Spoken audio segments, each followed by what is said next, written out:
আসসালামু আলাইকুম। এখন বাজে ভোর 5টা। সাজেকের মেঘপল্লীতে সূর্য উঁকি দিচ্ছে। এখনো অন্ধকার, আকাশে চাঁদ আছে, আর এই সাইডে সূর্যটা উঠছে। ভিডিওতে বোঝা যায় না, আস্তে আস্তে আকাশটা পরিষ্কার হচ্ছে, আর সামনে মেঘের রাজ্য।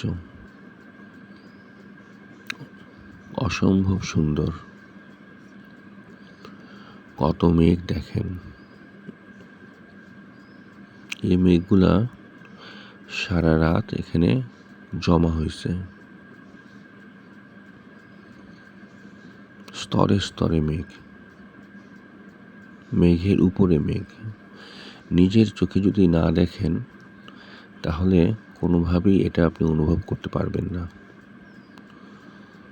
ভিডিওতে এর তুলনা হয় না। মেঘগুলোর ফাঁকে ফাঁকে পাহাড়ের চূড়া দেখা যাচ্ছে। মেঘগুলা মুভ করছে। স্পষ্ট ভিডিওতে বোঝা যাচ্ছে না, কিন্তু খালি চোখে দেখলে বোঝা যায় যে মেঘগুলা কিন্তু আসলে মুভ করছে। মেঘগুলা ভেসে বেড়াচ্ছে। সাজেকের এই ভিউটাই দেখার জন্য মানুষ আসে। আর মেঘপল্লীতে এই ভিউটা আপনি দেখতে পাবেন আপনার রুমে বসেই। অন্য রিসোর্টগুলোতে থাকলে আপনাকে হেলিপ্যাডে যেতে হবে। হেলিপ্যাড থেকে এই ভিউটা পাবেন।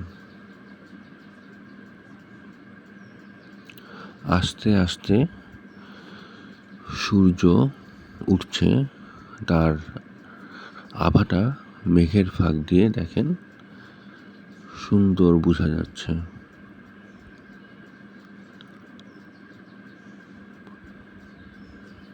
এখন 7টা বাজে। এখানের কেয়ারটেকার বলল 8টা পর্যন্ত, 8টা সাড়ে 8টা পর্যন্ত এরকম মেঘ থাকে।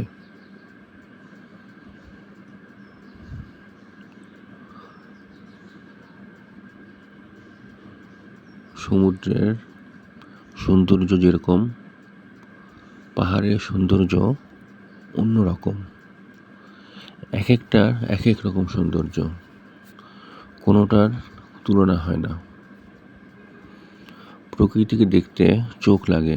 অনেকে মনে করে মেঘ, এটা আর কি দেখবো, এটা তো ঘরে বসেই দেখা যায়।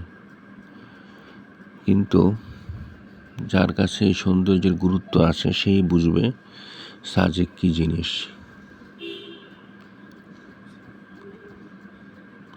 সবার আসলে এইটা ভিউ দেখার ভাগ্য হয় না। অক্টোবর মাসের দিকে যদি আসেন তাহলে এরকম মেঘ পাবেন। আর এই বিশাল গাছটা আরো সৌন্দর্য বাড়ায় দিছে। বাতাসে এখন গাছের পাতাগুলো পড়ে।